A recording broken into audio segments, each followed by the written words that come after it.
మాట్లాడాల్సినటువంటి అవసరం లేదు మాకు. ఓకే, చిన్నపరెడ్డి గారు. నుమాన్ మహమ్మద్ గారు, good morning sir. Rahul Gandhi గారు నేను ఒక ట్వీట్ చేశారు, ఒకసారి ఆ ట్వీట్ ఒకసారి ప్లే చేయండి. పీసీఆర్ మీకు తెలుసు ఆల్రెడీ.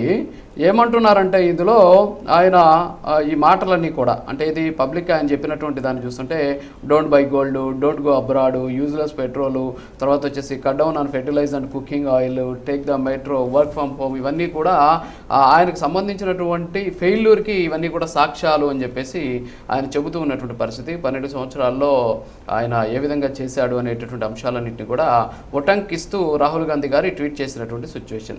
నిజంగా ఇప్పుడు బంగారాన్ని కొనొద్దు అని చెప్పడం, తర్వాత వచ్చేసి పెట్రోల్ని తక్కువగా యూజ్ చేయండి అని చెప్పడం, నిజంగా మోడీ గారి ఫెయిల్యూర్గా మనం చూడొచ్చా?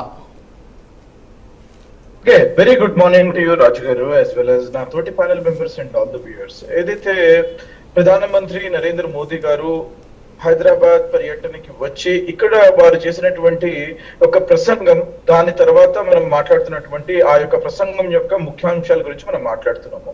ఆ యొక్క ప్రసంగం ఒక మామూలు ప్రసంగం కాదు. ఆ యొక్క ప్రసంగం ఒక పానిక్ అనేది కనబడింది. పానిక్ ఏ రకంగా కనబడింది అంటే, భారతదేశం అనేది, భారతదేశ ప్రజలు 140 కోట్ల ప్రజలు చాలా డేంజర్ బెల్స్ మోగుతున్నాయని చెప్పేసి మనకు క్లియర్ గా ఇండికేషన్ ఇస్తూ వారు స్టేట్మెంట్స్ ఇచ్చిపోయారు. 2 విషయాలు నేను ఫస్ట్ తెలియజేసుకుంటున్నాను.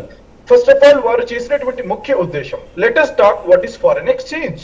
ఫారెన్ ఎక్స్చేంజ్ అనేది ఏదైతే మనము బయట దేశాల నుంచి ఇక్కడ లోపల దేశానికి మనకు తీసుకొస్తామో, ఎక్స్పోర్ట్స్ ని మన ఇంపోర్ట్స్ ని మనం మన దేశాల్లోకి తీసుకొస్తామో, ఎక్స్పోర్ట్స్ మన దేశం నుంచి బయట దేశానికి ఏదైతే పోతుందో దానిని ఫారెన్ ఎక్స్చేంజ్ అని అంటారు.